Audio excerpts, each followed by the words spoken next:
Welcome back. I am Deepin Puriwal and you're watching The Savera. Political furor has erupted after ED raided multiple premises linked to former Chhattisgarh Chief Minister and Punjab Congress in charge Bhupesh Baghel's son, Chaitanya Baghel, as part of an investigation into an alleged liquor scam and money laundering case.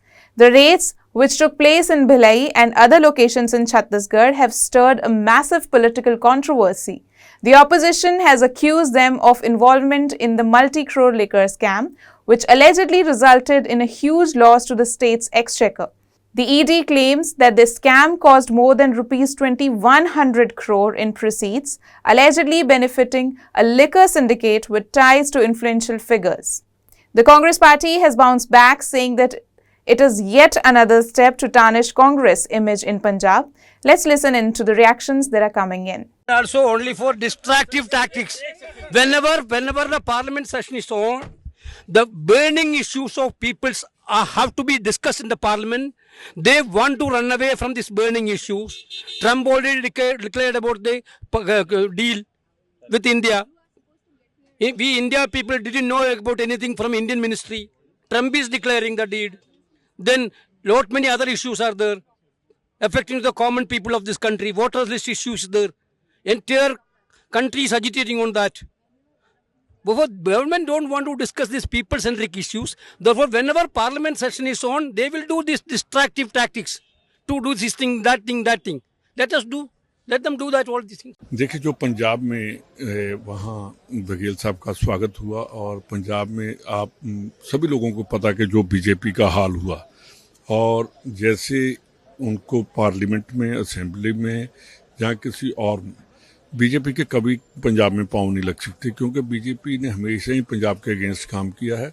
और जब बघेल साहब को in charge लगाया गया, जी arm twist है, क्योंकि उनकी balm रोड़ो और उनको डराओ और पंजाब के कांग्रेसियों को डराओ। बिल्कुल हम नहीं डरते, जो करना है इन्होंने करें, हम अपना काम करते रहेंगे और पंजाब की बेहतरी के लिए काम करेंगे। पंजाब की जो एकता है उसके लिए काम करेंगे। हिंदू सिख एकता जो चल रही है, जो पहले टेररिज्म के टाइम में ख़त्म नहीं हुई, उसी को आगे लेकर चलते जाएंगे और हम डरेंगे नहीं, हम कांग्रेस को आगे लेकर जाएंगे। देखिए, सबको मालूम है कांग्रेस की जो सरकार थी 5 साल की, उसमें तरह तरह के स्कैम हुए, घोटाले हुए और उसकी जांच सेंट्रल एजेंसियां कर रही हैं और कई लोग जेल के अंदर भी हैं, कई लोग जेल जाने की तैयारी में भी हैं। तो उसी निमित्त ईडी की जांच हो रही है और इसमें प्रदेश का कोई दखल नहीं है। प्रदेश का जिस तरह से आरोप की दुर्भावनाओं से हो रहा है, ये सेंट्रल एजेंसी जांच कर रही है। आप भी अंदाजा लगा सकते हैं कि ईडी सेंट्रल एजेंसी है, उसमें प्रदेश का कोई लेना देना उससे नहीं। सुबह से आज 6:30 बजे से भिलाई में भूपेश बघेल जी के यहाँ ईडी की रेड हो रही है। कोई हैरानी की बात नहीं है, विपक्ष के यहाँ ईडी को ही भेजने का एक परंपरा भारतीय जनता पार्टी ने शुरू कर रखी है। यह रेड किस केस में है किसी को नहीं मालूम, क्यों हो रही है नहीं मालूम। आज से कुछ दिनों पहले कोर्ट ने सीबीआई का एक केस जो बघेल साहब के खिलाफ था उसको खारिज कर दिया था।